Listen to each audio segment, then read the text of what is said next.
Good evening everyone. मेरा नाम doctor Virendra Singh बहु है। मैं एक चाइल्ड स्पेशलिस्ट और न्यूरोनोलॉजिस्ट हूँ और आज हम बात करेंगे एक कॉमन डिजीज़ की, hand foot mouth disease. Hand foot mouth disease के बारे में बात इसलिए करेंगे क्योंकि आने वाले मौसम में लगभग मार्च से लेके और अगस्त सितंबर तक ये डिजीज़ जो है वो कॉमन है और पिछले कुछ सालों से देखा गया है कि इसका जो इंसिडेंस है वो बढ़ता ही जा रहा है। सो hand foot mouth disease basically है क्या? ये एक बीमारी है जो कि एक वायरस से फैलती है। अगर स्पेसिफिकली बोलूँ तो कॉक्सेकी वायरस है और एक एंटीरो वायरस है। इंडिया में बात करें तो कॉक्सेकी वायरस है जो ज़्यादा कॉमन है, जो ये डिज़ीज़ कॉज करता है। अब ये डिज़ीज़ क्या मैनिफेस्टेशन करती है और किन में सबसे ज़्यादा इन्वॉल्वमेंट करती है, तो मैं बताना चाहूँगा कि hand foot mouth disease particularly children में ज़्यादा कॉमन है, छोटे बच्चों में यानी कि 10 ईयर्स तक ज़्यादा कॉमन है।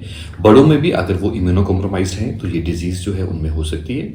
अक्सर ये डिज़ीज़ जो मैनिफेस्ट करती है इन द फॉर्म ऑफ, जैसा कि नाम बताता है, हैंड फुट और माउथ, यानी कि हमारे शरीर में हाथों में और पैरों में और मुंह के अंदर छाले पड़ते हैं। ये इन छालों के साथ साथ बच्चों को बुखार होता है। यूजुअली ये वायरल डिजीज़ है तो स्टार्टअप विद एक फीवर के साथ होता है। फीवर 100, 101, 102 तक जा सकता है। यूजुअली 1 to 2 डेज तक परेशान करता है।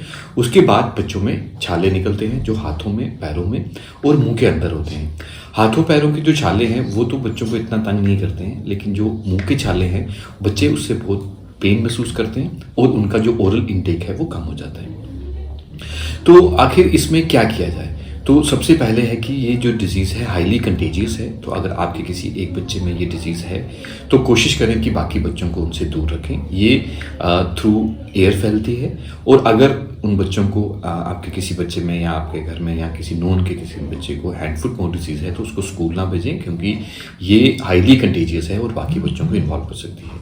रही बात ट्रीटमेंट की, इसमें कोई भी एंटीबायोटिक नहीं देना चाहिए बिकॉज ये प्योरली एक वायरल डिजीज़ है। इसमें रेस्ट सबसे इंपॉर्टेंट है, हाइड्रेशन सेकंड मोस्ट इंपॉर्टेंट है और डाइट जो है वो अच्छी रहनी चाहिए।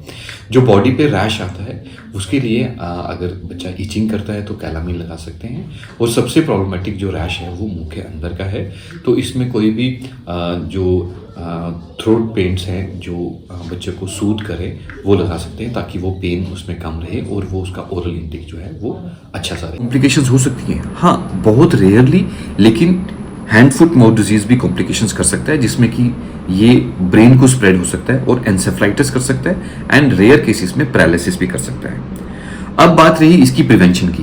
प्रिवेंशन के लिए सबसे इंपॉर्टेंट है कि अगर किसी बच्चे को हैंड फुट माउथ डिजीज़ है तो उसको स्कूल ना भेजा जाए, उसको घर में रेस्ट दी जाए, उसको more and more of hydration दी जाए और बाकी बच्चों को उससे बचाया जाए, डायरेक्ट कॉन्टैक्ट से बचाया जाए। दूसरा, बच्चे जब भी कभी किसी से मिल के आएँ या घर में आते हैं तो उनके hand wash, repeated hand wash की जाए और उनका जो हाइजीन है उसको प्रॉपर रखा जाए। Thank you.